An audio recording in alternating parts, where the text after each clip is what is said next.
Good evening, ladies and gentlemen. Thank you very much for tuning in. As usual, you got Geoff and I. We almost had Andrew, but he's kind of busy doing last week's videos because the man's running a bit late. Yeah, a few issues he's got to deal with as well. We will be doing a company briefing at some point in the next 24 hours. Don't know exactly when I'm going to do it, but we'll go out. Suffice it to say, Japanese aircraft. That's all you need to worry about right now. Geoff and I think, are going to have another little rant, probably at Ukraine to begin with. Some of the stuff we're seeing there is quite interesting. Maybe touching the US presidential election and what could happen depending on the candidates. Look at that cheesy grin. I've just made him a happy man.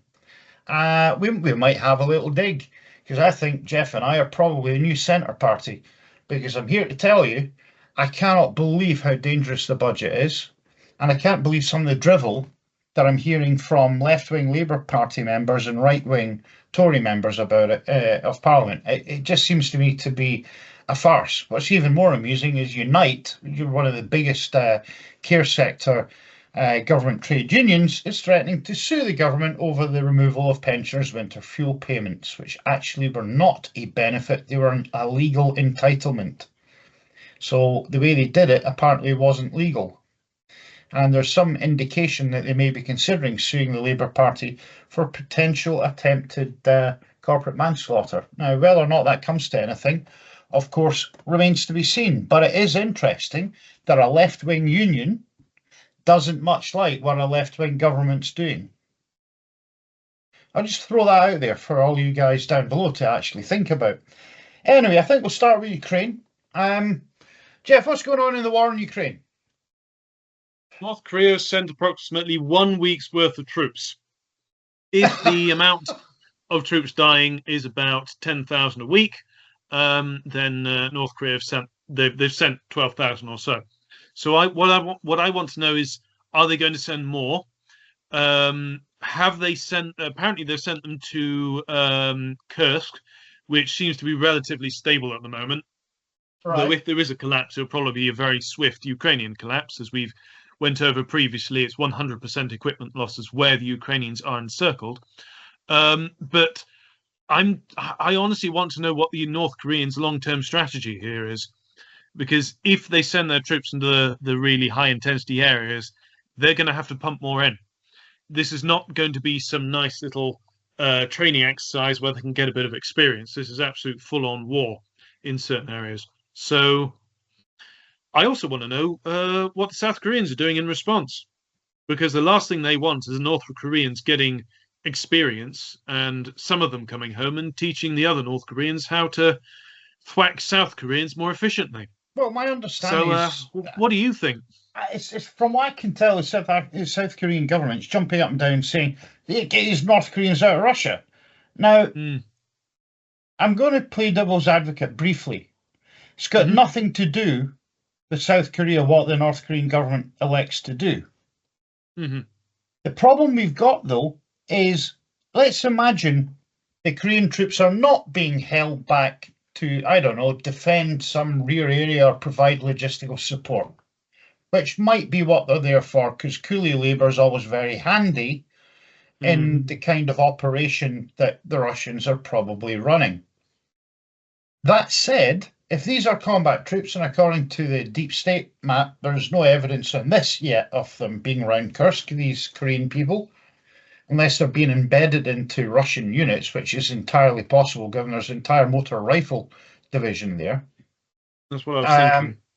You know, if all of a sudden you find out there's North Korean troops, I don't know, doing what they did during the Korean War, linking arms and doing a human wave assault on some kind of position, then that's just how much ammunition have you got and can you fire fast enough?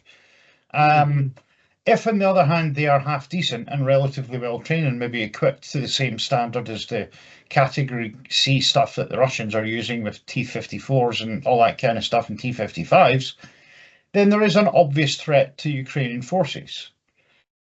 Much more concerning, though, is the political message this is sending. Putin is no longer willing to try and fight this on his own. He's trying to drag in powers all over the world, and a quick look at Google Maps will show you that North Korea has a border with Russia and with China, And concerningly, it's right on top of Japan, it's right on top of South Korea, and it's right on top, effectively, in modern parlance, of Taiwan. Almost every piece of electronics you buy in your shop, online, whatever, whether it's a PC, a tablet, a games console, a mobile phone, some kind of digital camera, whatever, all of that kit is built using chips from 2 or 3 major manufacturers. One is TSMC, which is in Taiwan, and one is Samsung, which guess where? In Korea, right? The US government and the British government have been bribing major corporates to build what they call fabs, new fabrication facilities to make chips. Intel in the process of doubling their fab capacity in the USA, whilst firing staff left, right, and centre, because they don't need them, apparently. Now, that's interesting because there's obviously a strategic threat, because everybody here, including us, are using computers of some sort. Doesn't matter if it's a phone, a laptop, desktop, tablet, whatever, handheld gaming device, it's got a camera on it. It really doesn't matter. We're all using computers to look at this message and to see other stuff, whether it's on YouTube or Facebook or Snapchat, Instagram, TikTok, or whatever. It doesn't matter. It's all there. And it's all based upon tech that's maybe designed in the West, but is manufactured in areas of Asia.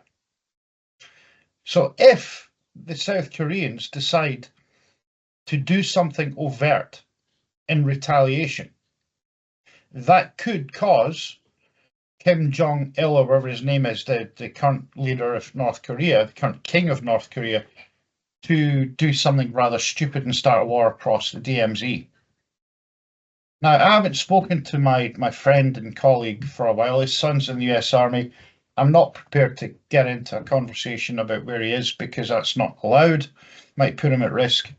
But I know that his son is in the Pacific and he's in the army, so you can kind of guess where he is. And I wouldn't want anything to happen to him. He's a good lad. He's very successful. He's now a major in the army. He's a really good guy. He's way ahead of his promotion rate in the army.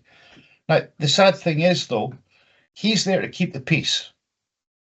But the North Koreans intermittently shell South Korea. So the South isn't breaking the peace, it's the North. And would, for example, the use of NATO weaponry by Ukraine vary badly from some of the things that I've been hearing, where they've been losing stuff they shouldn't be losing, they aren't really using it effectively. Does that give North Korea maybe an edge against the South Koreans, who are essentially using modified or standard NATO equipment, the F-16, for example? Taiwan is in much the same boat.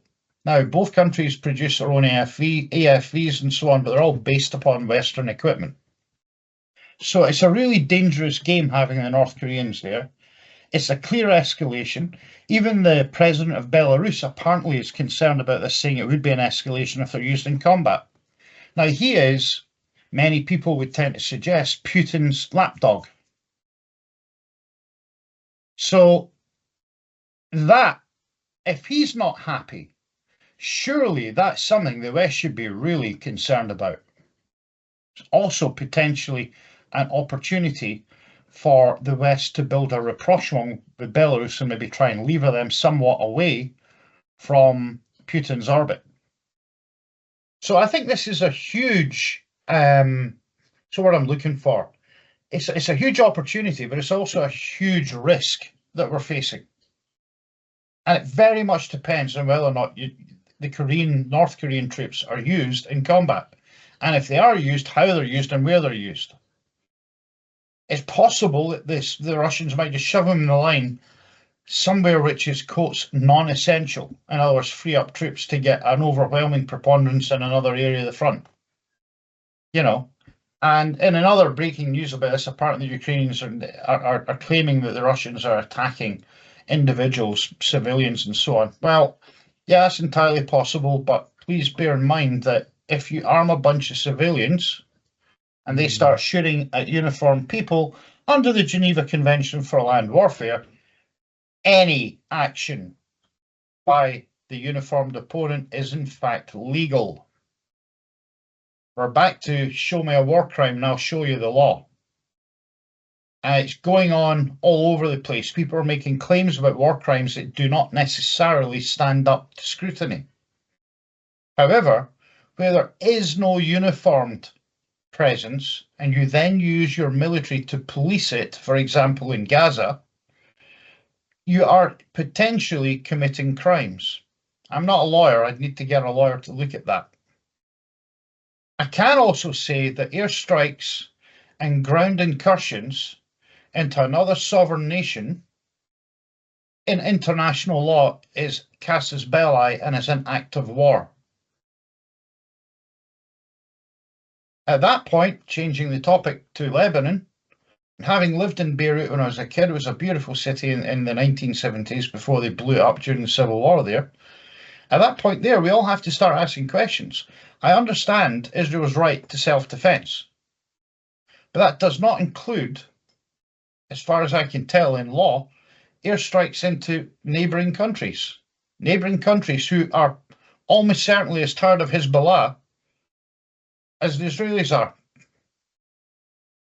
But Israel doesn't have the wherewithal to deal with them. The Israelis clearly think they do. The reality of it is, though, innocent Lebanese are dying. Because fundamentally, if a bomb doesn't guide, it's still 100% accurate. It hits the ground every single time. And if it hasn't guided onto its target using whatever designation system they're using, and it hits an apartment block that's not the target and people die, well, guess what? It's an accident. Yeah, I get that. But it's also very, very, very unreasonable, if you ask me. Geoff, I think, does take a different view on some of this. What are you thinking? Oh, the really, I mean, it all comes down to the fact that Hezbollah and Hamas, to an extent, they are controlled by Iran.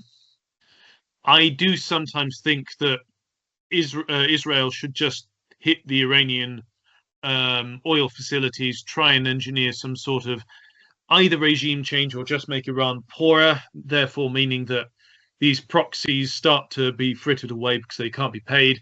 And then it just makes it easier for people to sympathize with the Palestinians.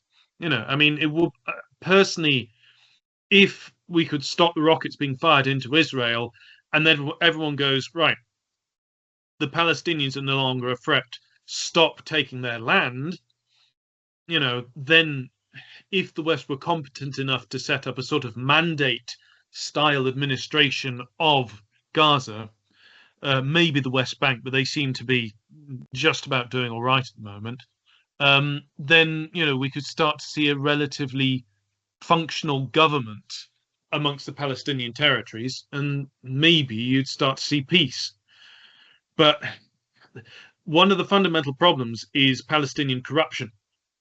It's really hard to maintain a semblance of functional government if half the money is being funneled to Hamas.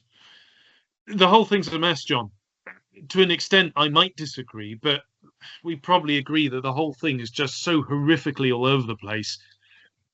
What the hell can you actually do when you look at the competence of all the people and all the actors involved in the situation? If you could have the Palestinians being less corrupt, if you could get rid of the more terrorist elements of their society, if you could then somehow find a way to get more moderate Israelis in and to stop the seizure of land by settlers, you could start to slowly undo the knot. But I've got no idea where you'd start with that, because there are just too many actors on all sides with a grudge and with a stake in continuing the conflict. Yeah, so, I think there's a problem with it's a problem of perception on both sides. And neither side can be trusted at the moment. No. The Israelis certainly can't be trusted. They break the law all the time with illegal settlements in the West Bank and so on and so forth.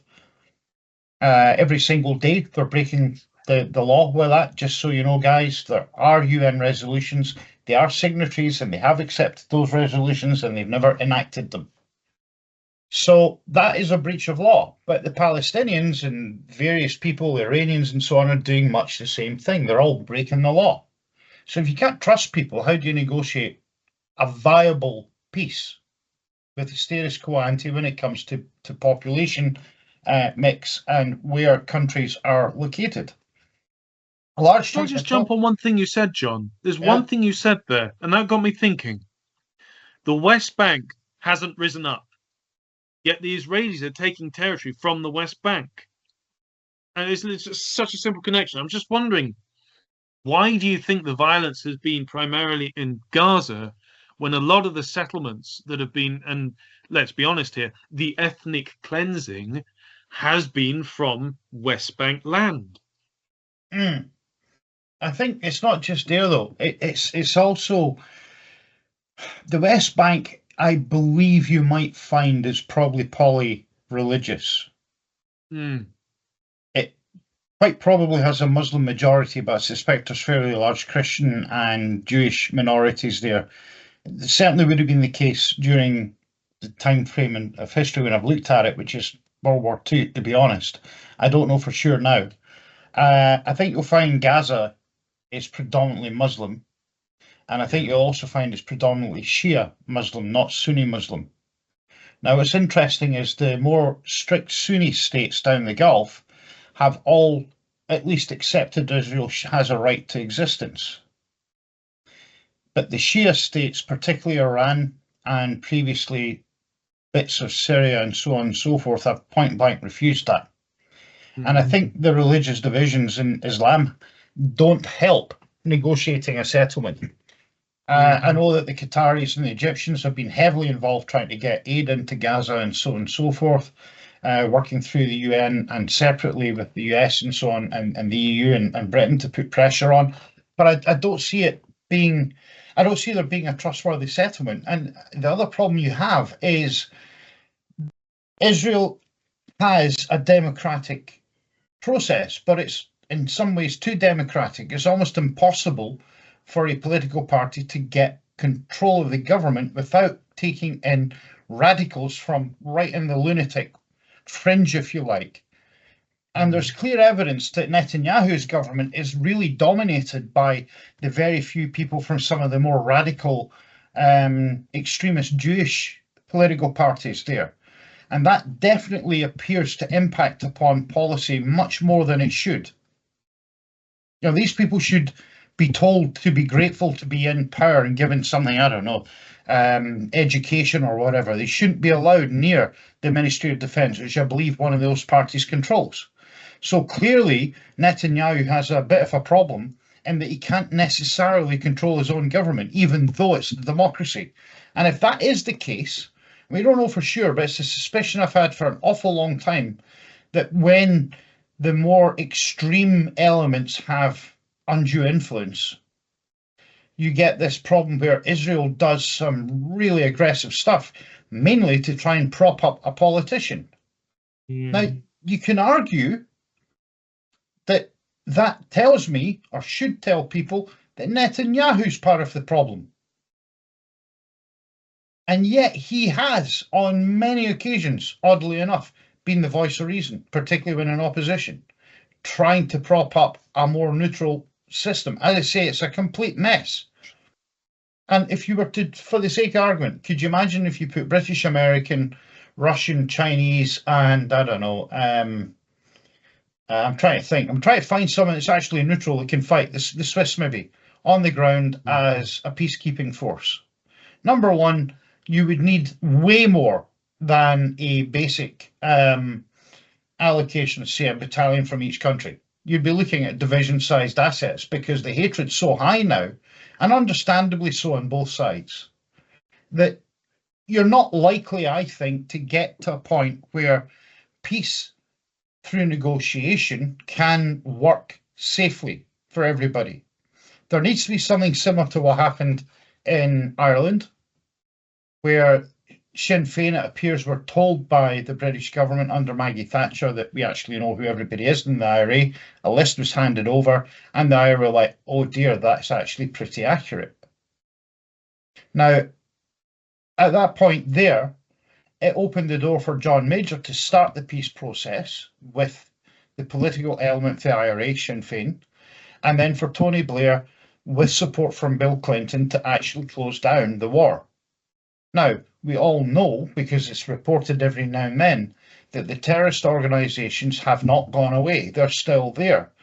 But it's a minority thing now, and it's not necessarily supported by the political elements of the Republican movement. There has been reconciliation, there have been inquiries, there have been apologies from both sides. There has been efforts to reconcile and to make Ireland, Northern Ireland in particular, a less divided, safer place. I'm not sure, given the religious context of the problems in Palestine as a whole, that that would be easy to achieve. And what would you do if you're the UN peacekeeping force or the international coalition peacekeeping force? Do you start shooting at both sides if there's atrocities? You know, if a Christian militia suddenly forms to get its back on everybody because it's just pissed off, do you shoot at them? Do you shoot at Hamas or the Hezbollah or whatever replaces them? Do you do the same with Israeli Defense Force assets? You know, it's a huge problem, and the deep-seated hatreds are really hard to resolve because it's not just based upon, I believe my country should be part of this other country. It's based upon the fact that this country has no right to exist on both sides. And if you speak to people on both sides of the divide, and I have, you'll hear something from a Palestinian and they blame us for the various treaties around about between 14 and 18. But they'll also then blame the Americans and they'll blame the Israelis and they'll blame everybody but themselves. You have to take responsibility for your actions. If you listen to the British, we'll say, well, we did that. There was a deal put in place. It was meant to be a secular thing. And we'll blame the Americans for essentially giving a blank passport and loads of money to the various Jewish terrorist organizations that attacked British forces that were there under UN auspices, and prior to that, the League of Nations. If you speak again to the Jewish people, they say, well, it's our homeland. Palestine has been Jewish since before Christ, as it were. It's been Jewish for 3,500 years. Why shouldn't we be there? And they've got a point. The point the Palestinians make is we're all the same, but we go back even further. They came to us from Egypt, and so on and so forth. So the historic hatreds and discontent and so on make it really hard to deal with there. It makes it incredibly difficult to persuade both sides to lay down the arms and start talking. But until they start talking, we've continued to have this catastrophic mess. And I don't see how it's going to go away. I honestly don't. Sorry, you go. It's all right. No, on you go. I'm kind of out of stuff to say about it. Some months ago, I was having a discussion, and this will be related, but some months ago, I was having a discussion with someone about what if someone made a computer game set on a city planet, and basically the place would be so urbanized, it would not just be on a single plane, it would be different city blocks. You'd have three-dimensional conflict, and you'd have to shoot up and below and what have you, and you'd really have to map the structure of a city to understand how to control it. Now let's just look at Gaza. Do you think there is any merit in one day making a peacekeeping game, a blend of tactical and strategic, set in the massive conurbation that is Gaza? It is almost one big city now. And to try and get people to understand the sheer complexity, before we even start talking about the different militias and corruption and all of that, just understanding the physical urban space in which peacekeepers would have to keep the peace in. and then maybe move on to how do you deal with corruption and try and get the water flowing and the electricity going, and just start to create a reasonable life for people there before you start maybe, taking the hand off the throttle and saying, okay, we're going to try and have people govern themselves at this point and maybe get past grievances. Do you think there is room for a sort of simulation of that complexity, and could that be used to policymakers? I think it would be a fascinating game. The problem you're always going to have is a zero-sum event doesn't necessarily make a good game. No. You need to balance it. And to try and get a map of that complexity to work might be quite difficult given limitations in hardware. And for those of you out there, just so you know, I'm running a Ryzen 9 5950X with an RTX 3080 graphics card. That probably wouldn't run it. My head programmer runs a 1490K and a 4090. That probably wouldn't run it. So you might be 6 or 7 years from having the firepower, even at the high end of workstation / gaming PCs, to be able to run this. Forget Mac for the moment, because they just can't do it. That said, it would make for a fascinating game. The geopolitical element of it is really interesting because clearly different countries are invested in different ways within it. And as a peacekeeping force, you're getting paid for by all of those countries. So you have to try and keep everybody happy, which is basically impossible. And it's the old story that, when Britain and France, for example, provided air support to the Libyan Arab uprising against Gaddafi and his people, whenever stuff went wrong, we'd already warned the rebel forces that airstrikes can't always be accurate. As a peacekeeper, you can't always keep the peace. I know people who were in Bosnia during the Balkan Wars in the 90s, and British forces sometimes did go out and deal with the problem because it was affecting our boys. And the commanders were like, not dealing with this anymore, we'll go and deal with it. And they did go and shoot up Serbian or Bosnian troops for firing at our people. Now, that's part of peacekeeping. And to play that in a game would be fascinating, but you'd have to have some kind of, I don't know, local satisfaction thing, where if you do too much of the, right, I'm not putting up with that bunkum anymore, what actually would happen potentially is that there'd be an uprising against your peacekeepers. And it's a very fine line. This is why that whole area is such a toxic subject. And there's a good chance our videos will get taken down because we're talking about this. But it has to be spoken about, and someone has to go out there and say, no, this is not one-sided. This is not built around, what's the word I'm looking for? It's not built around a single problem. Northern Ireland was largely a religious split, but in reality it was political. Some people wanted to go to the south, and I'm sure there were Protestants who wanted a united Ireland, just as there were many Catholics that did. Right, I'm certain of it. I've met a few. The reality of it is it was more a political divide rather than a religious and a political divide. When you plug the two together and you have very different radical factions, there's a case made Hamas and Hezbollah are quite similar. They're more or less the same people, divided by location, from what I can tell. That said, as I recall, Hezbollah is more or less the PLO, whereas Hamas were a competing organisation, probably the PLA, something along those lines, which were not controlled by Yasser Arafat, who controlled the PLO. Of course, to make a game of that whole thing would be incredibly cool. And if you had a destructible environment, it'd be quite a lot of fun if things start to go tits up.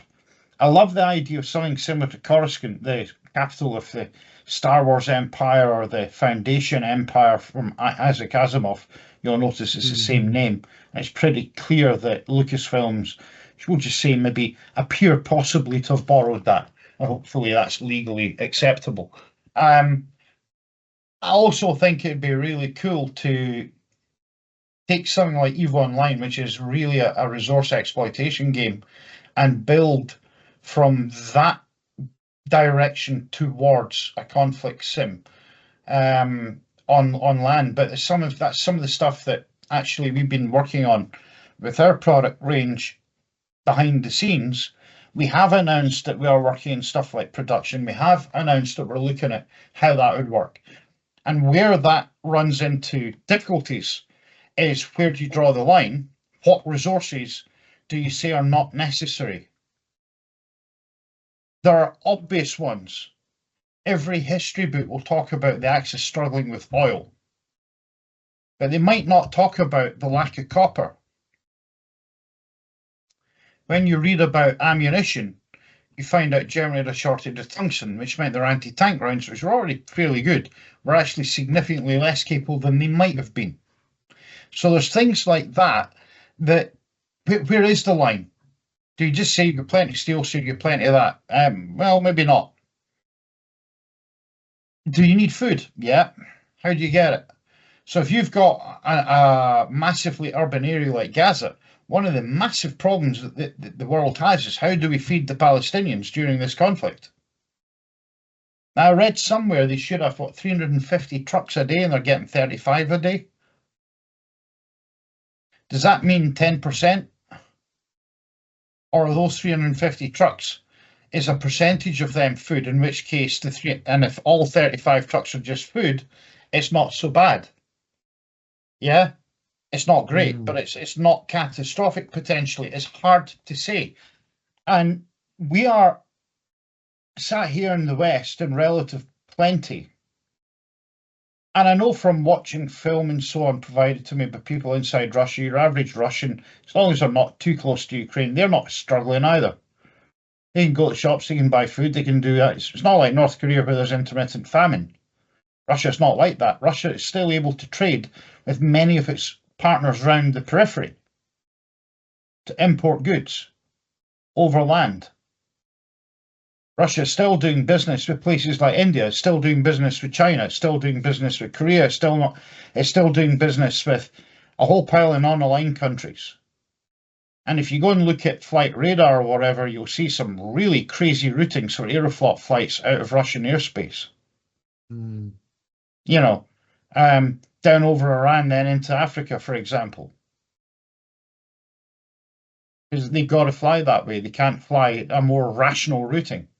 So they've basically got to go down that route. Now, all of that being said, I've no doubt that Russian people are sick to death of not being able to travel and not be able to do the things that they would expect. But they can still go down the Gulf on holiday. They can still go to Montenegro for a nice beach holiday. They can go to Turkey. Because all of these countries have refused to join the sanctions. And I remember from living down the Gulf of the Middle East, a whole lot of market garden food came from these non-aligned countries around the periphery of the Black Sea, Turkey in particular, and was sold down the Gulf. So your tomatoes or whatever would frequently be from there. Not always, but frequently from there. So if Russia needs to import that kind of stuff, I'm pretty sure they still can. So resources you need to look at real carefully when you design a game. Where is the line?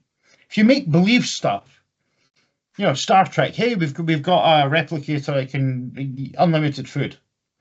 As long as you pump, you know, base elements into it. Fantastic. But the reality is, for what we need to look at production-wise at the moment,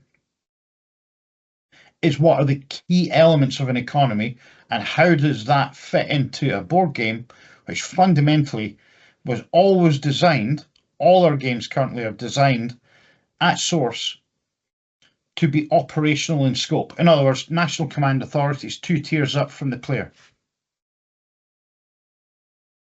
A guy who's an army group or theatre commander should not have control over production decisions. They did make production requests. They did make production suggestions, but that was a political decision above their pay grade.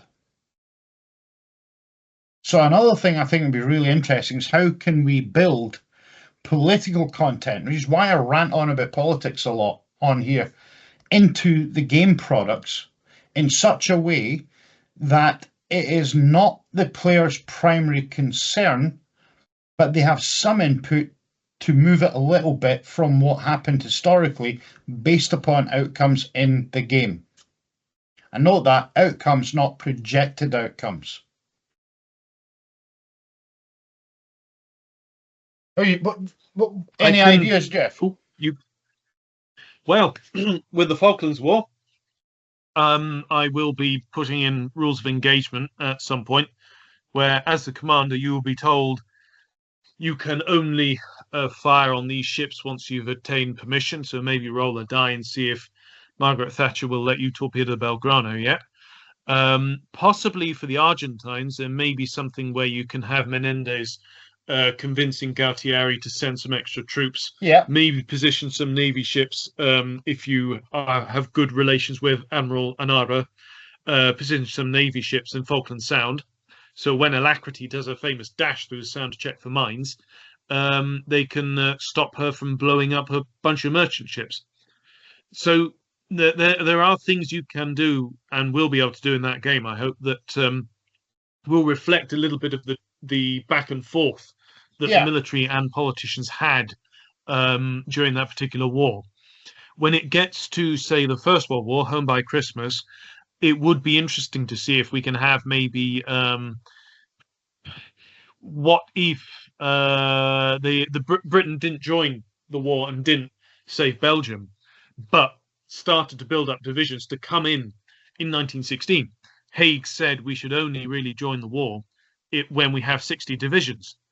So if we suddenly come in with 60 fresh divisions in 1916, if the French have somehow held on, could that be quite an interesting change to the military and geopolitical situation mid-war? So absolutely. And there's also, I've also chronicled where the whole American Navy is prior to their entrance in 1917, just in case we could somehow have a mechanic where the Americans maybe come in a little earlier than they did, or maybe a little later than they did, depending on the decisions taken by the Germans.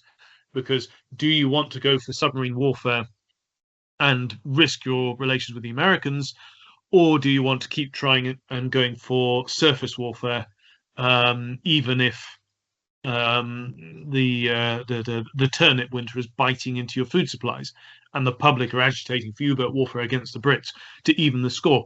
So there are all manner of political decisions that could affect what commanders do for those two games, and the extent to which the commanders could affect those political decisions, that would be quite interesting to see. So I've got quite a few ideas on that. There's a possibility here as well, which I think is worth considering. If we're going to look at what ifs, or various what ifs need to be looked at, some of them involve early or late entry of the US on the side of the Entente. Is it possible that the German lobby might have gathered more traction? Yes. And if the German lobby had been more, how shall I put it, more vocal about the Allied or the Entente blockade, could they have persuaded the Americans to attempt to break the blockade? To be fair, their navy probably wasn't big enough. You know a bit more about that than I do right now, but that's an interesting what if. I mean, if you had American dreadnoughts alongside German dreadnoughts, then suddenly that's a fleet, in terms of battle line, that's a fleet that could potentially conflict with the Grand Fleet. Let's see, they wouldn't have had enough destroyers initially, but as we know, American destroyer production capacity is quite frighteningly good, even in 1917. The destroyers weren't particularly brilliant, but they could make them. Cruisers, they didn't have a cruiser force worth a damn. Yeah. It's not impossible. They wouldn't have been able to deploy submarines. Let's just make that clear. They barely deployed a submarine force in the First World War. I think it was a flotilla of 7 submarines, and that was it, of the American L class in Berehaven. So, yeah, there are certain specific skill sets they could have brought to the German battle line. But the question is, to what extent would they have been able to work in concert with the Germans? I mean, physical location becomes a thing here. The moment the High Seas Fleet sorties, the Grand Fleet sorties. So they would have had to have somehow timed the arrival of an American blockade breaking force with the Germans reaching a specific point in the North Sea. Yeah. And then they link up to deal with the Grand Fleet. That would take some incredible level of spontaneous cooperation.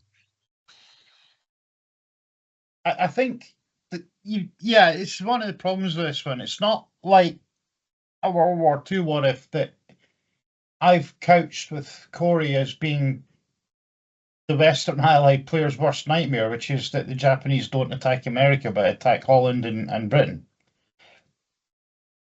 This one is if America comes in War One, you've got to coal the battle fleet before it engages, arguably. One way possibly to do it would be to show the flag with the entire battle fleet, will just say in Spain, at Cadiz.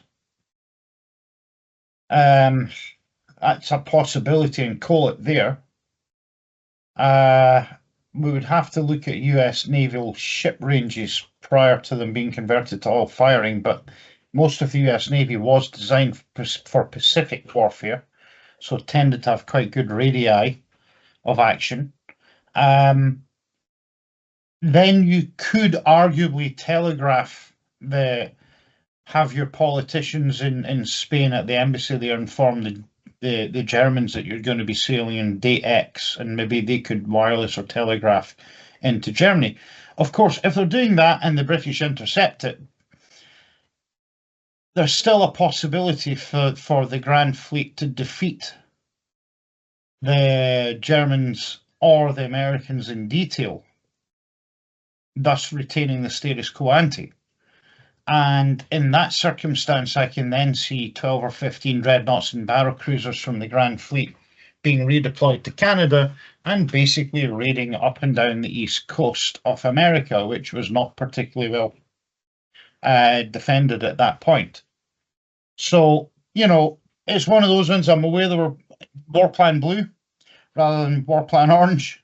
The Pacific Plan Blue is the plan to fight the Brits between the two wars. And I'm aware that the Americans felt that the best they could achieve against the Royal Navy was a draw. And that was with the bulk of their construction done. And in 1915, 16, 17, their construction program is nowhere near complete. But that's a massive what if. I love the idea of Britain not entering the war. I don't think they should have. I think that was a crazy idea. We're a maritime power and we went into a continental conflict. Largely because we're scared of a navy less than half the size of our own.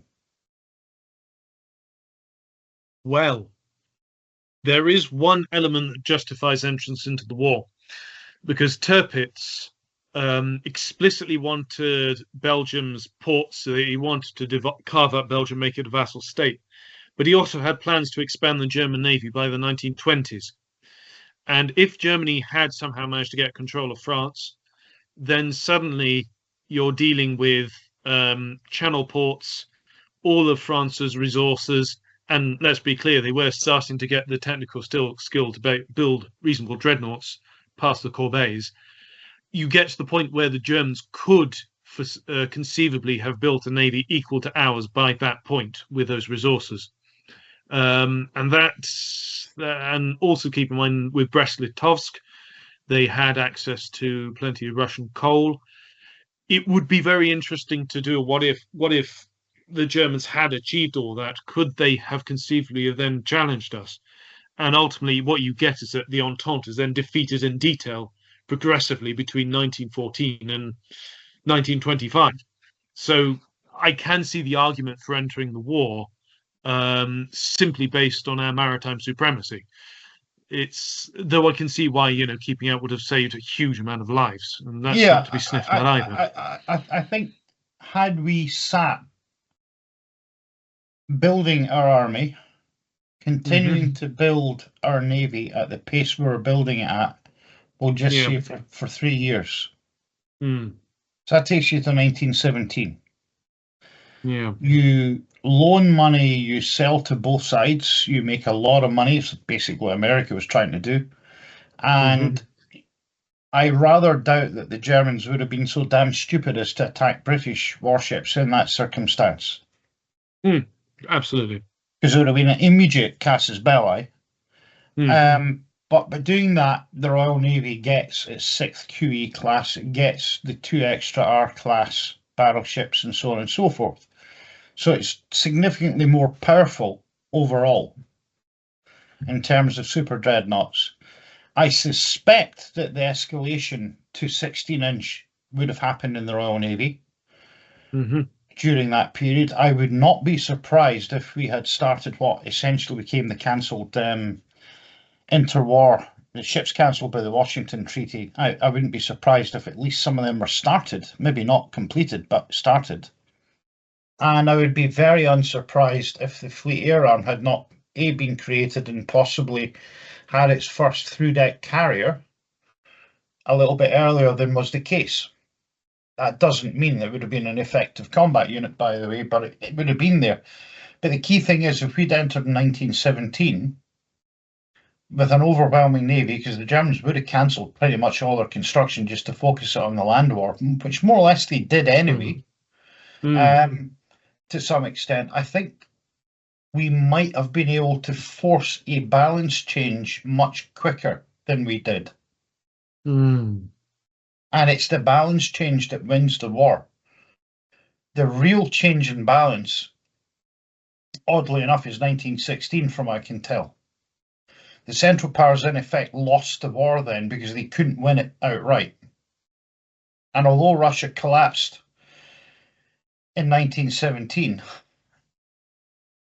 the Western powers were still able to launch offensives and were still able to heavily tie down and attrit the primary German army, certainly in the West. And, let's be honest, the Austro-Hungarian army collapsed in 17 for the most part.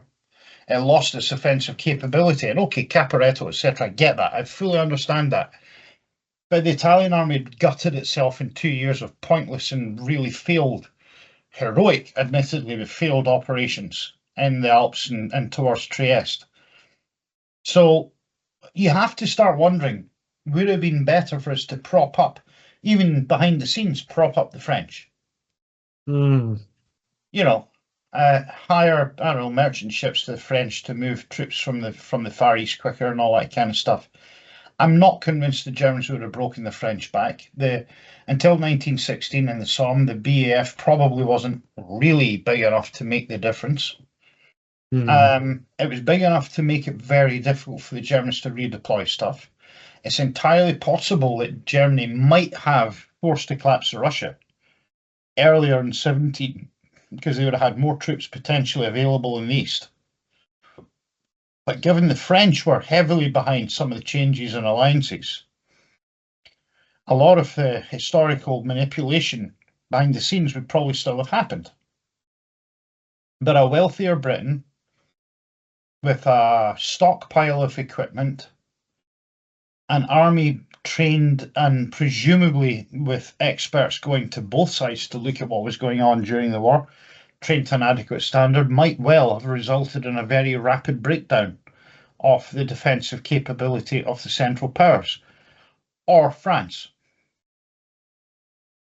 Because if we invaded France across the channel, which we could have done, the French Navy wouldn't be big enough to stop it. And we put 500,000 troops into the centre of France in a real hurry. Perfidious Albion and all that. There's another wonderful what if. What if Britain had decided to hell, but we really don't like the Belgians, let's go to war against the French because we hate them even more. The old traditional silly British nonsense about we don't like the frogs.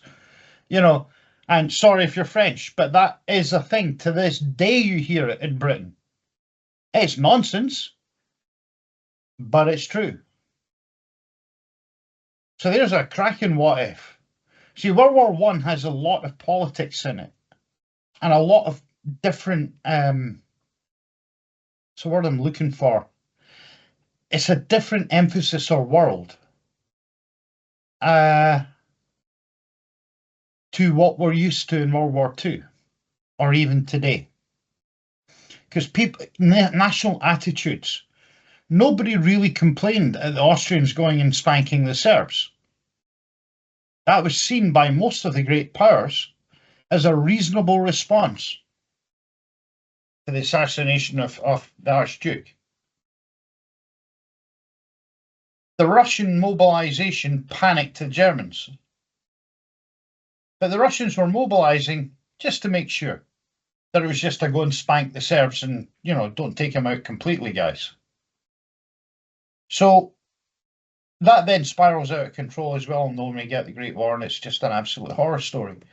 Any major war is. I'm pretty sure if you're fighting in Ukraine right now, or if you're fighting on either side in Gaza, it's an absolute shit show. It'll be a disastrous situation for people to be in. The other thing, Geoff, it's odd because what I've been reading about the economy in World War One in the Central Powers, and what I've read about essentially the same countries in the same position in World War Two, is that in some ways World War One they were even less prepared than the unprepared mess they were in during War Two. Is that something that you've identified, that the Central Powers didn't really plan for this kind of a massive extended attritional war? Absolutely. I mean, as I've said before, the German railways are not optimized to transfer both troops and food from the east to the west. We need to keep in mind that German food is grown in the east, where you've got the vast, nice plains with access to black soil, but a lot of the populated areas are in the west. So you do get moments during the British blockade where the Germans are desperately shuttling troops back and forth. And the people that one of the reasons, there are many, many reasons why the people go hungry, but one of the reasons is that they can't, there is not enough rolling stock to convoy the grain.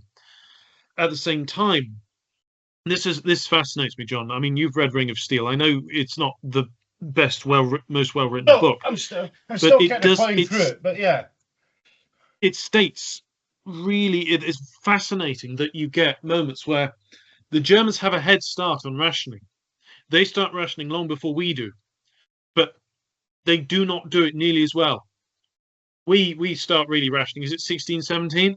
And we manage to distribute things far better. Part of it is because the Austrians, there's horrible politics between the Austrians and the Hungarians. The Hungarian landowners do not want to give their grain to the Austrians at fair prices. And that just messes up the whole Austro-Hungarian rationing system. But the Germans still manage it badly as well. And I've never really seen how they manage it badly. But fundamentally, the only nations that properly manage rationing, as far as I'm concerned, are the Entente. Looking at the Dutch, some of the neutrals, they actually have a bit of a problem with rationing as well. They don't quite know how to distribute food correctly to an extent. Holland is almost broken by their place in the neutrality system. They can neither be belligerent to anyone or assert themselves. And ultimately they can't cope with the scarcity of resources they experienced towards the end of the war. But ultimately, Britain rations well and better than Germany, and I want to know why. Is it an esprit de corps? Was our society simply more trusting, more organized? I think partly there's a shared coalition, if you like, when Lloyd George becomes the premier. It's not just the Liberal part of Parliament and its support in the general public. The Conservatives are part of it. And it essentially creates a national feeling of unity, and we're all in this together. And there's also a great determination amongst our people not to lose. And if that meant tightening our belts, so be it. Now, to be fair, World War One rationing in Britain was dramatically less than it was in World War Two. Rationing in World War II is substantially tighter. But in World War One, U-boat war notwithstanding, we didn't have as much need for shipping to transfer stuff all over the globe. We didn't have to fight in the Middle East, not at the scale that we did in War Two. You know, we're fighting bits of the Ottoman Empire, a few divisions here, a few divisions there. I think it's about 12 or 14 divisions in total are there. If you take a look at the British and Commonwealth forces in World War II, 8th Army is at least 15 or 18 divisions for much of the time. Not all of them are in combat, because we're also having to guard against issues with Iran, issues with Iraq, issues with the Japanese entering the Indian Ocean, etc., etc. So we also had to then fight from India. We had to reasonably try and support places like Australia and New Zealand. And the interesting thing is, for all Australian complaints, most of the Air Force was British produced for an extended period. Right? Maybe not up front. There's a lot of American stuff, Kerry Hawks and stuff like that, but actually having just researched it and put it into a file for Watchtower, but actual fact, that meant that we had a much bigger overseas presence in World War II than we did in World War I. So less tonnage could be used in the Second War to import food done in World War I. The other thing is we were supporting a Continental Army, but that Continental Army was being fed and munitioned and supported across the Atlantic in much the same way that US forces in Europe were, as well as across the Channel. Now, I don't know how much of the cargoes bought in North America were actually transshipped and then shipped to France in World War I. I've not come across anything that discusses that. In World War II, the stuff that was British and went to 21st Army Group was transshipped in Britain. The stuff that was US after the initial invasion, after Cherbourg fell and was repaired, basically everything American came direct from the States. It didn't impinge upon British import. But there weren't enough US hulls to do everything all of the time. So British hulls were diverted to supporting US military operations. If that doesn't happen, we actually have more food in World War I coming into the UK potentially per capita than we did in War II. So the rationing, whilst done very well and potentially controlled in a specific way, may well be, how shall I put it, less severe. Therefore, the people are not as upset by it. And the other thing I've read in Ring of Steel from I can tell is both Germany and Austria-Hungary, their rationing programs are, you could say corrupt, but actually just really badly thought out. They overlap, they duplicate effort. There's no one central body. There was a central body in Britain, could be the Ministry of Agriculture and Fisheries probably, that did that, or possibly the Ministry of Supply, you know. And if you've got a single controlling body for that kind of thing, Brits are fairly good at standing in queues. It's kind of what we do. If you're in America, it's called standing in the line. But you get the idea. If we're reasonably calm about stuff like that, it's probably going to do a little bit better, you know. So it's hard. It really is hard to say for sure why it worked better. The other thing is that we could continue to import high value, nutritious items in World War II. In World War I, the Central Powers could not get any access or very small access to it. And my understanding is when they did have access, they didn't try and stockpile. Interesting. And that seems to be an issue. I am aware that both the Norwegians and the Dutch were basically told by the British when they were selling stuff to Germany to cease and desist or else. And when neutral nation ships refused to sail, we basically said, you either sail or we'll A, not insure anything, and B, we will effectively take the ships under our control at the point of a gun if we have to.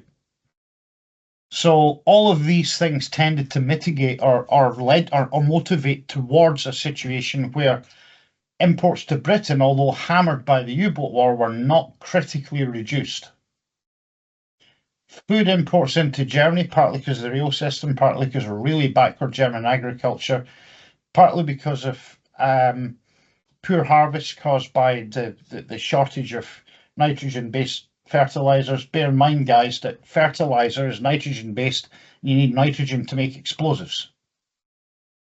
And if your chemical industry can't do both, a decision has to be made. Do we feed the people or do we feed the guns?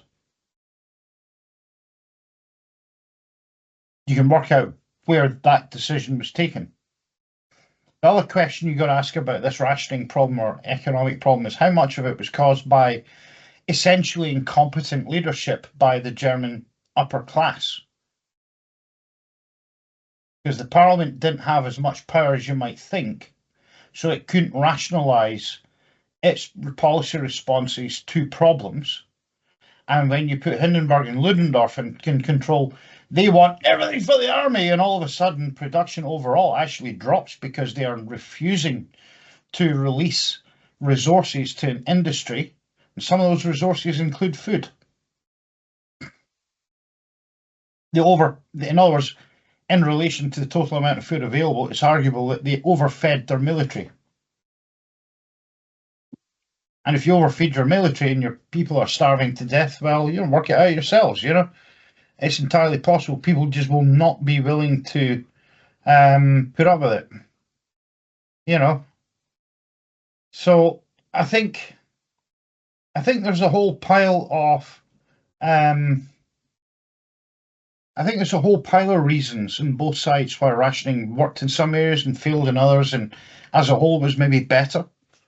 It's also, there might be a case to be made that it seemed to fail in Germany because it's imposed rather than by negotiation through Parliament. In other words, the people are not on side with it. And if you've got money and the black market happens to exist, you're not going to eat badly, are you? No. So I'm fascinated by that whole thing. I think that's something that we could look into a bit more and come up with some guidelines for. So, what do you think of our lovely budget here? Speaking of starvation, yeah.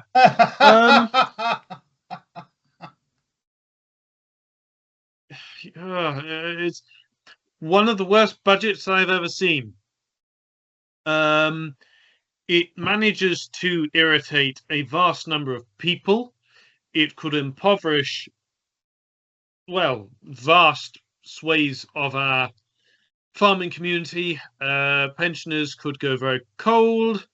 I mean, the one thing I did not like was when I heard Rachel Reeves say, farmers must not die without paying tax. What? She actually had the nerve to say that? Wow. Yes. I'm actually in shock. I cannot believe a politician had the nerve to say that of any political party. The last politician I'm aware of that said that was something along the lines of Joseph Stalin telling Khrushchev to be harder on the peasants during the forced collectivization of Ukraine. Which, interestingly enough, starved, what was it, between 3 and 5 million people to death, with another 15 million across Russia in total dying. Yep. I'm looking at it right now on the BBC website. If people want to go to bbc.co.uk/news and look for the cost of living tab and the red banner across the top of the page. They claim that personal taxes are not increasing. However, this is really important to understand. Capital gains tax in the UK has always been really for very wealthy people. But if you sell a second property or an asset, it can have a big impact on you, and it is a personal tax. They have increased capital gains tax by essentially the base rate goes from 10 to 18%. So that's an 80% increase. From 20% to 24%. Well, guess what, guys? That's a 20% increase right there. It's a huge boost on it. Inheritance tax effectively is a tax rise. So if your family member dies and you're the sole beneficiary, and maybe you have a house in one of the higher value parts of the UK, say the southeast of England, or a good bit of Glasgow or Edinburgh, or presumably Leeds or Sheffield, or possibly where you are, Geoff, you might end up paying inheritance tax solely because the house is worth a bit of money. Your parents probably bought it really cheap back in the day in relation to what it costs today, but it would always have been quite a dear house, potentially. So that's an increase in basically death tax there.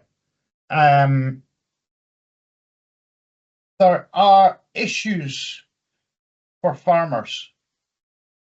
So if Geoff and I were brothers and we had a family farm and we tried to inherit it, there's a possibility we would actually not be able to because of inheritance tax. And one of the things I do recall, I'd have to check with an expert in this now, it used to be that you had to raise the money to pay the inheritance tax before you could close the estate. Which is why there were so many fire sales from big family estates during the 1920s and 30s and 40s, 50s, 60s and 70s, because simply put, someone would die and the government would say, right, you owe us X amount of tax and you can't inherit the balance of the estate. You can't pay it up, you have to pay a lump sum. So you can see where that's going. The government essentially is forcing the sale and the breakup of our farms. Business tax. National insurance is going up. What's national insurance? It's a tax. It's an income tax. It's designed, allegedly, to pay for social security and social welfare and the NHS. As a percentage, it really doesn't. Tobacco tax and booze tax actually does more to pay for social welfare than NI nowadays. However, the tax hike is huge. The flat rate's gone from 13.8 up to 15%, but where it starts has been halved near as damn it. Salaries above 5,000 quid as of April used to be 9,100 quid. That's a really big thing. There will be a small help for small companies where they change some of the allowances there, but it's not a big deal. And for major employers, this is a vast tax on hiring staff. Corporation tax is going to be retained at 25%. One of the lower rates in the G7. It could be worse. But corporation tax in Britain has never raised vast amounts of money. And in fact, there's some clear evidence that it breaks even at best for the Exchequer. So it could be argued that it would have been better save money for the Exchequer just by getting rid of corporation tax. It's certainly revenue neutral and it would look pretty good on paper, if nothing else. Minimum wage is getting pumped up, so that's another tax in business, which means the government's essential handout is going to have to continue because we have something called income tax credits, which doesn't help me, doesn't probably help Geoff. But if you've got family, or if you work for a PAYE company, it's really useful because what you do is you go to the government and you might not get tax back. It's really just a benefit that you get. You get a bit more money. It's essentially being in the dole while you work. What it really means is big corporates don't actually have to pay a decent salary because the government will top it up. But to pay for that, you need more tax. Vicious circle.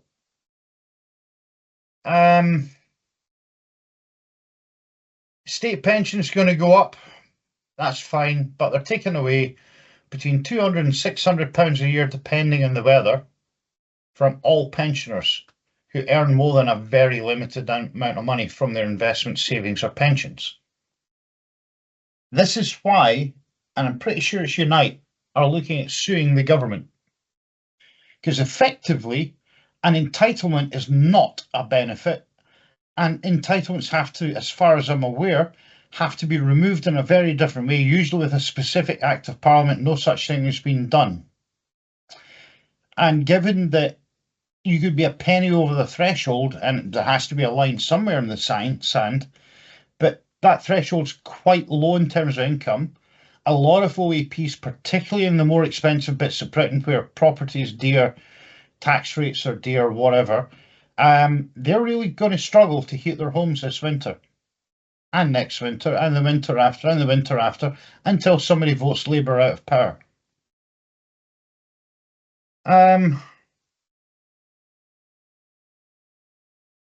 There may be an increase in attendance allowance. I don't know about that. I don't know if that's even viable. In other words, what they've done is they've raised £40 billion worth of tax when they claim there's a 20 billion black hole, which I'm pretty sure was caused by flight of capital. They have removed non-dom status. So from what I understand is if you live overseas but you hold a British passport, effectively you're going to have to pay tax here, which is rubbish. That's just daylight robbery. There appears also to be some changes to bus fares. That doesn't affect a lot of people. But a single bus fare at the moment can only cost £2 at most. It's now going up to £3. That's a 50% rise. So again, it taxes poor people. And effectively, this is government recouping some of the subsidy that dishes out for running unprofitable bus routes. I get why they're doing it, but surely there's a better way to gather that money. There are changes to air passenger duty. Now, £2 in a short haul flight doesn't sound like a lot. £12 long haul again doesn't sound like a lot, but the percentage increases are quite high. And more important, we already have one of the highest rates, if not the highest rate for airline passenger duty in the world. It's a grossly iniquitous tax. It's designed to really screw people who travel in business. And it's designed to absolutely massacre the family who goes on holiday and has to take 2 flights. Because in Britain, unlike everywhere else on the planet, you pay passenger duty for each leg of your flight when you book it. If you book a ticket in America, you don't pay duty in the flight back, or flights outside the US that originate outside the US. You do here if you book it here. So for me to go to the US has just gone up, arguably by 14 or 15 quid. And that would assume you're in economy, because they didn't mention what would happen if you flew in a premium cabin. And I don't mean business or first. What I mean is something like premium economy to make it tolerable. There's a massive increase for private jets because they're trying to get the super rich. Well, the super rich just won't come if they can't be arsed paying it. And it's the super rich who pay most tax in Britain. They're whacking tax on tobacco, whacking tax on booze, they're whacking tax on sugar. That's right, we have a sugar tax in Britain. That's all going up. Defence is going up at 2.9 billion. I bet you that gets us from 2.2 to 2.3%. It was meant to jump to 2.5%. So the budget disincentivizes business from investing in this country. I know from listening to some of the detail in the budget that they haven't done what they promised, which was to increase R&D limits and so on to try and help businesses innovate and invest.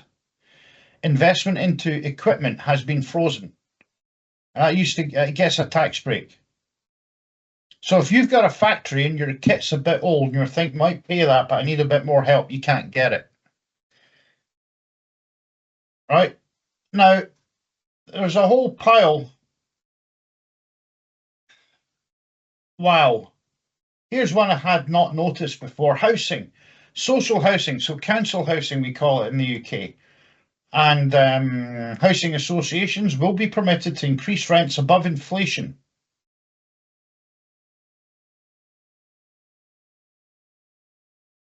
So basically, if the council is the landlord, they can increase rent, basically. Faster than the rate of inflation. Now, generally speaking, people who stay in social housing, i.e. government-owned or housing association housing, are on lower incomes, generally speaking.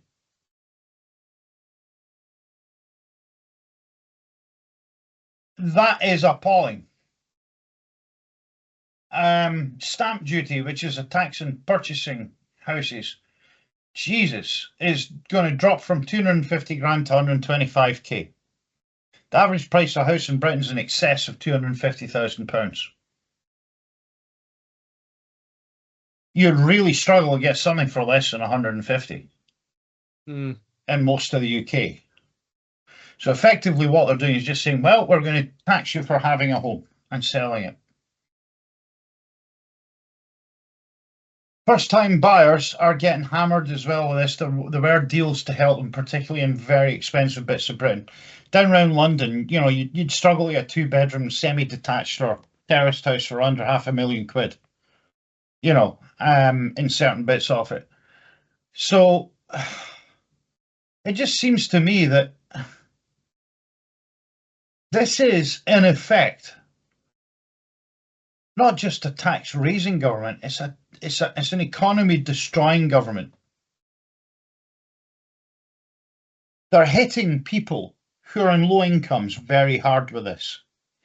The percentage of people on low incomes who drink alcohol and smoke tobacco, by the way, is a lot higher than the wealthy. The amount of income that they spend on these things. So it disproportionately affects them. Petrol's going up, diesel's going up. Electric car energy isn't. They're pumping money, however, into hydrogen. They're actually saying no new electronic generation. And they're calling into question previously existing plans for things like additional nuclear power, which Geoff effectively will tell you is the only solution to help places like Wales, who have lost their coal industry, where they need jobs. It's a budget designed by a socialist party to hit the working person hard and to hammer the lower middle class and the lower and upper working class right in the back pocket.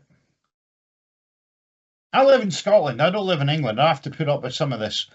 But I'm expecting a budget in Scotland that will replicate a lot of this because, frankly, the SNP at Edinburgh will be forced by London into essentially doing this. If I was the SNP right now, I'd put a 5.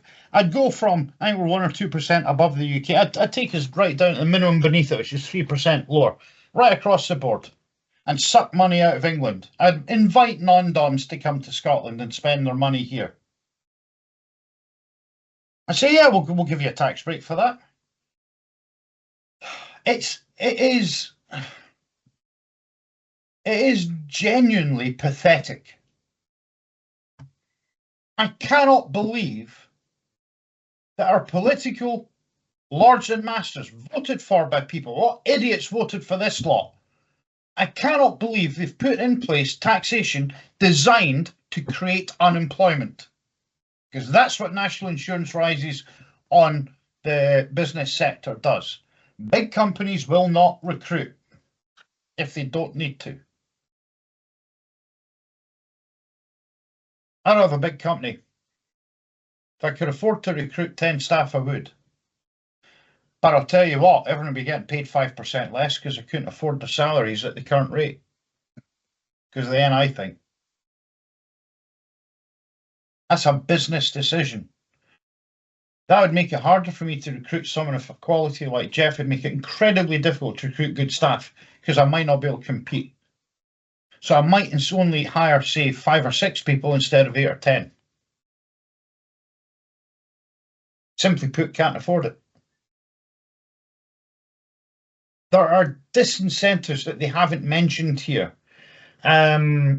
We have something called the business rates. Essentially, it's a local tax on commercial properties. It's already very high.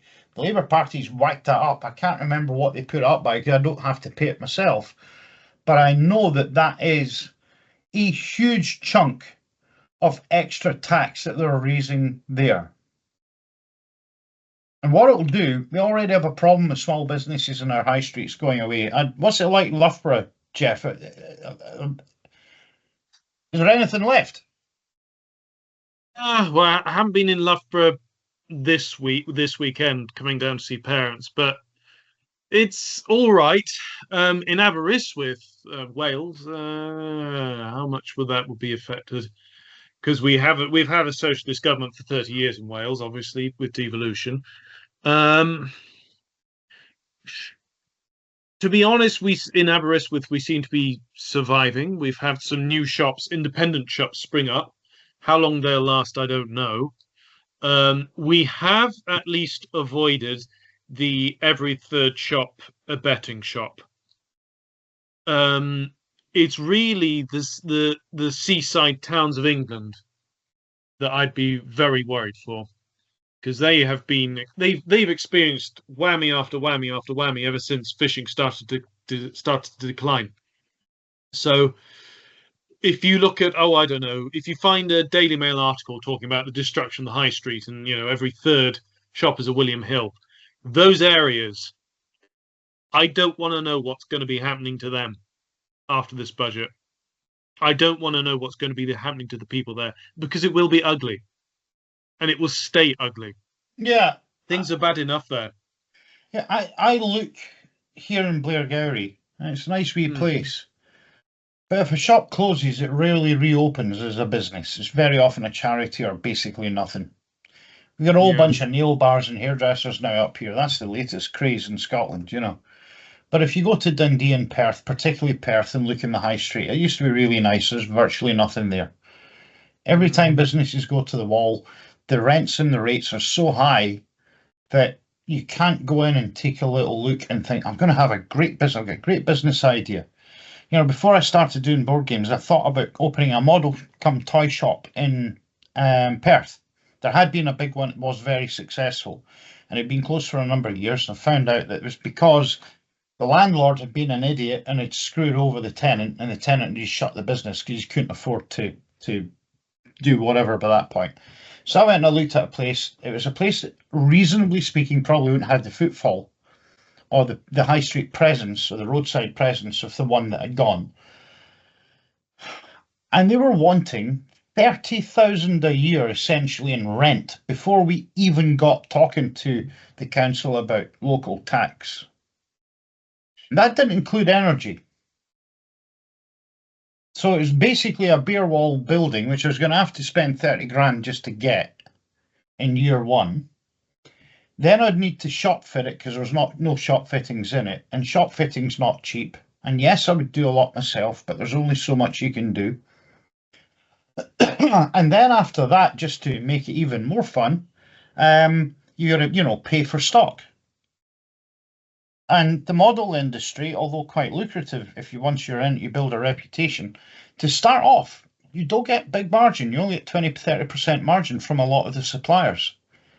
And you've got to carry their stuff because nobody will come in or go online to your website if you don't have your Hornbys, your Bachmans, your Picos, your Airfix and your Tamiya and all that.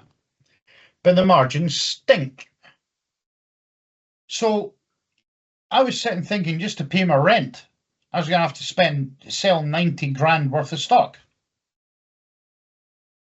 So for me to start making money, I had to sell about 160,000 quid worth of stock.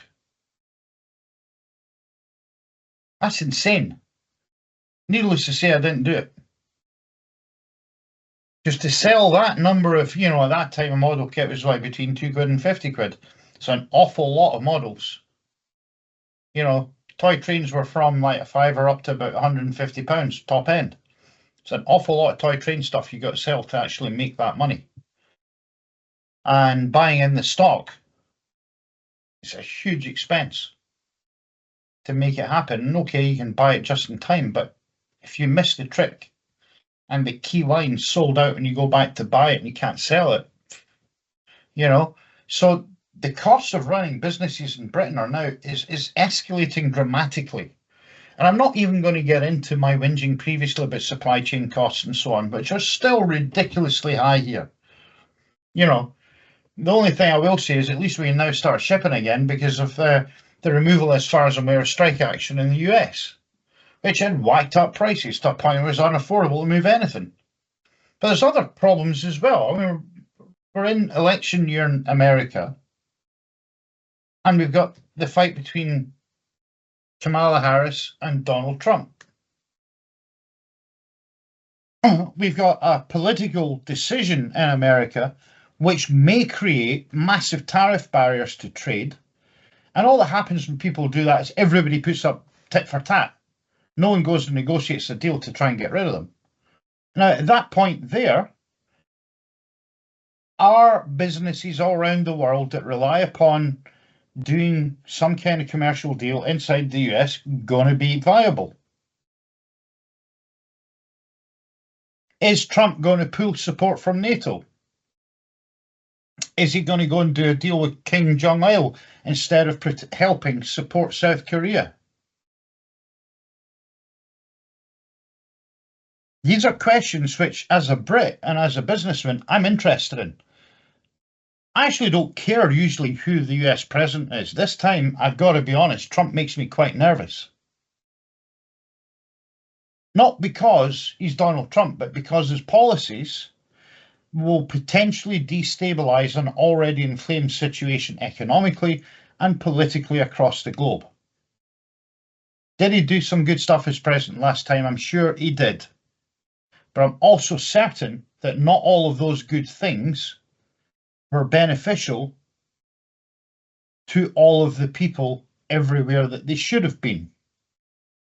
And some of his rhetoric was so inflammatory as to cause serious problems and clearly promoted Putin's desires for expansionist military action.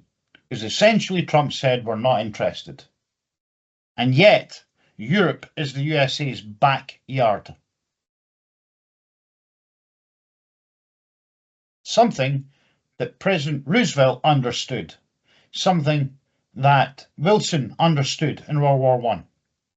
What affects Europe sooner or later becomes a critical mass of danger for the United States.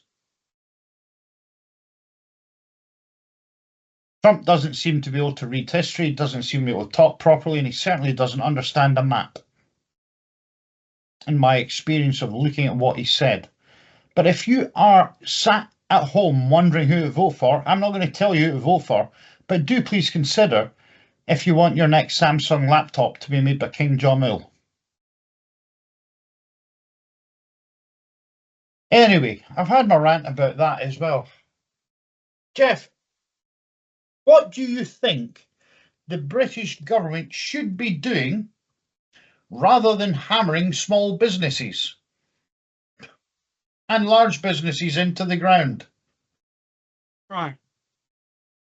Let's pick up what you said about Wales. For Britain to do well, she needs cheap energy. So, first things first, you do fracking and you do natural gas and what remains of North Sea oil. However, instead of plunging straight into tax drops, what you do is you plunge all the revenue you have into, or spare revenue, into small modular reactors, nuclear reactors by Rolls-Royce. By hook or by crook, you push through a repeal of the 1947 Town and Country Planning Act, and you give the British government full authority to executively place nuclear reactors next to the communities that most need cheap energy. Now, don't get me wrong, reactors can be quite expensive, but you build enough of them to a standardized set of designs, so long as they've been done, those designs have been written out carefully. Let's trust Rolls-Royce on this one. Roll out as many reactors as you can, and then eventually the price of energy will start to come down.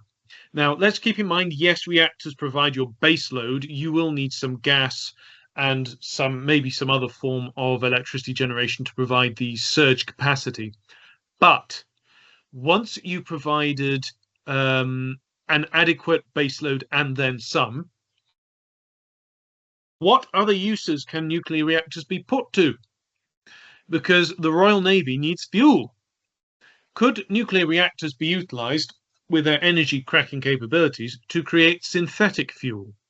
And therefore, instead of having to rely on, I don't know, the Middle East for the black goop that pushes boats around. We can produce it ourselves and try and put these reactors near places where you used to have industrial capacity, where you used to have populations that required that relied on employment in heavy industry, and give those populations an ability to learn a highly technical trade. Let's also be honest. We've gone from coal to oil to nuclear in approximately, I don't know, 150 years. I don't think there will be any real game changer beyond maybe nuclear fusion. And again, it's a reactor. It requires nuclear power. So ultimately, if you do that sort of thing, I think that would enable Britain to start to get back on its feet again. Because let's be honest, we're crippled. We can barely put together a proper carrier group. The NHS is falling apart. Massive amounts of money going into the public sector, but potholes aren't being filled in on the roads. I reached a point where I did a bit of research, and Milford Haven, an area where they used to build ships, is so poor that apparently there aren't even any prostitutes hanging around. There's no liquid cash. There isn't really a drug trade at times there because there's no liquid cash. People can't afford to pay for the sin there.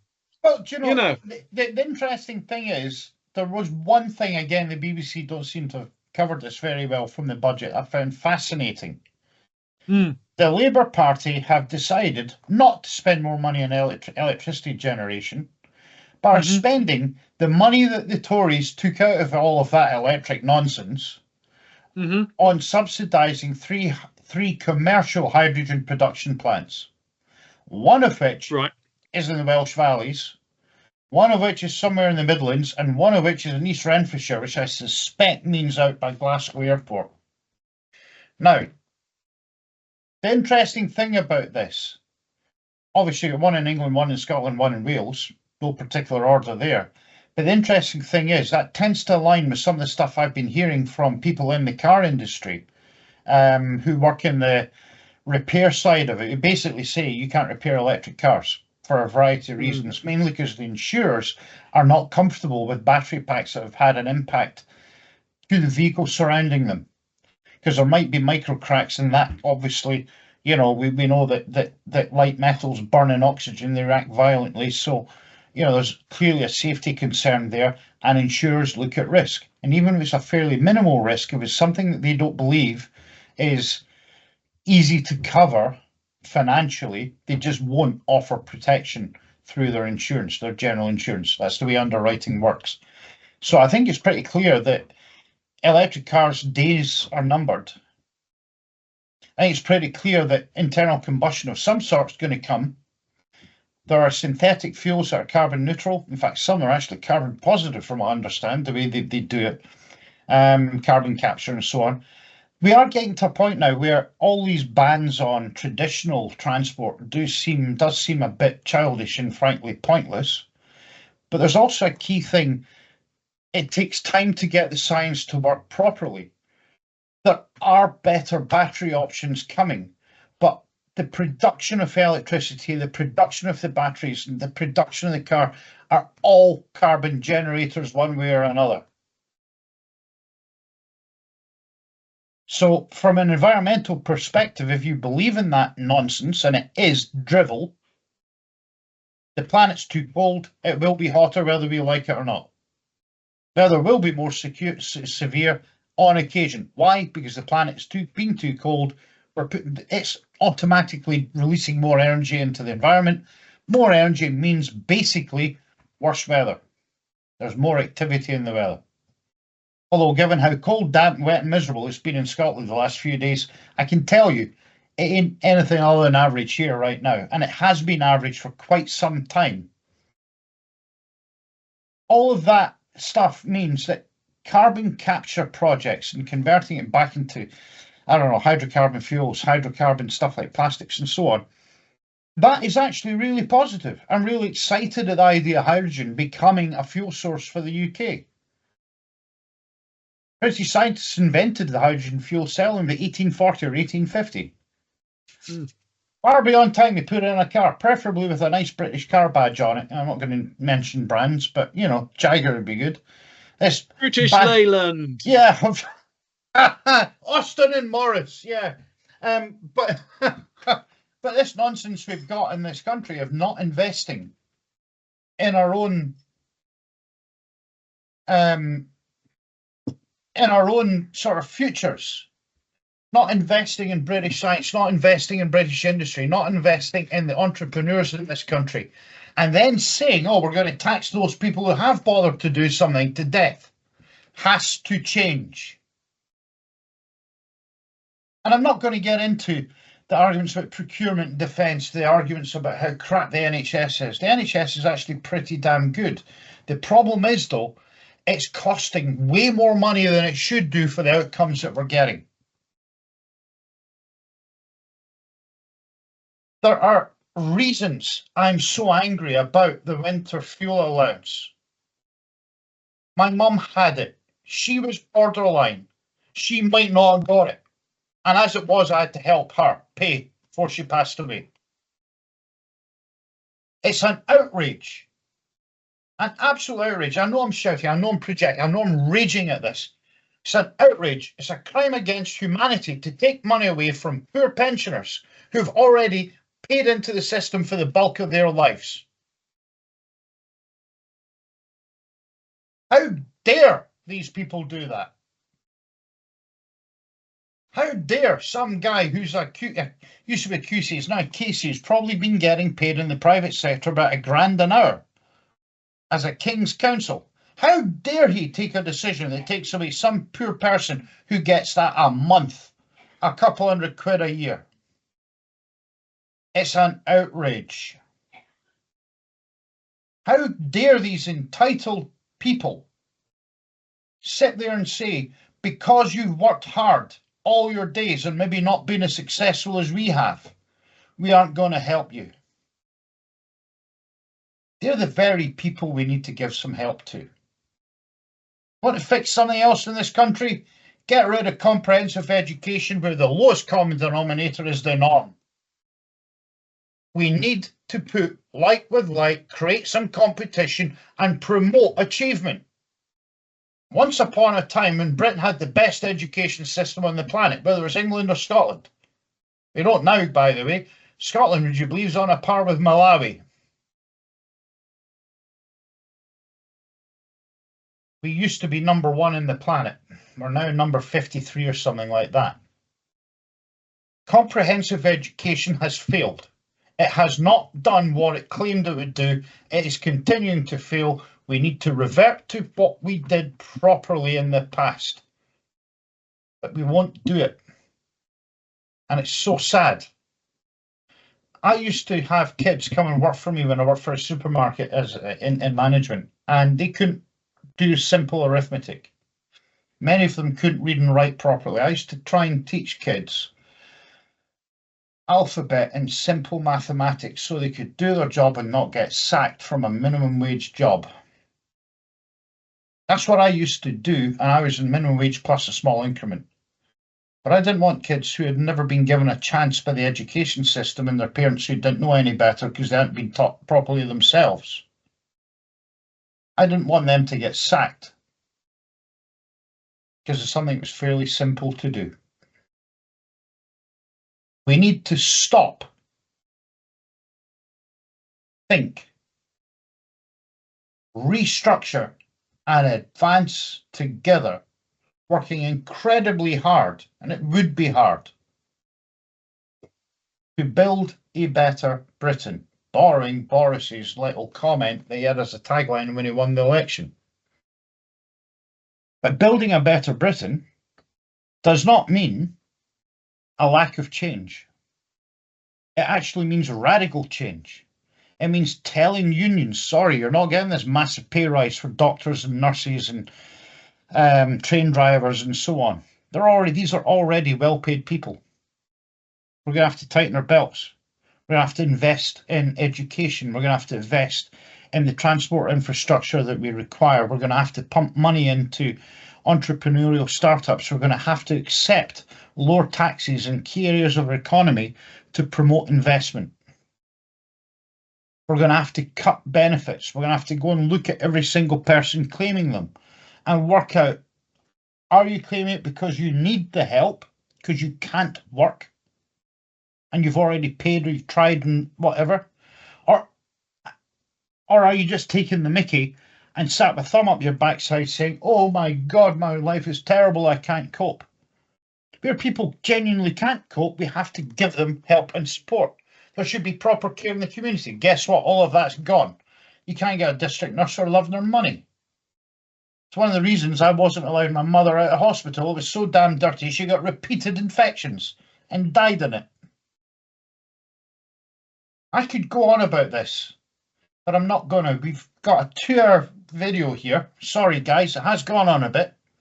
We're going to knock it in the head. Geoff and I will probably have a rant together on the phone after this at some point, and we're going to come up with yet another video. And the next one's going to be, okay, we want to change it.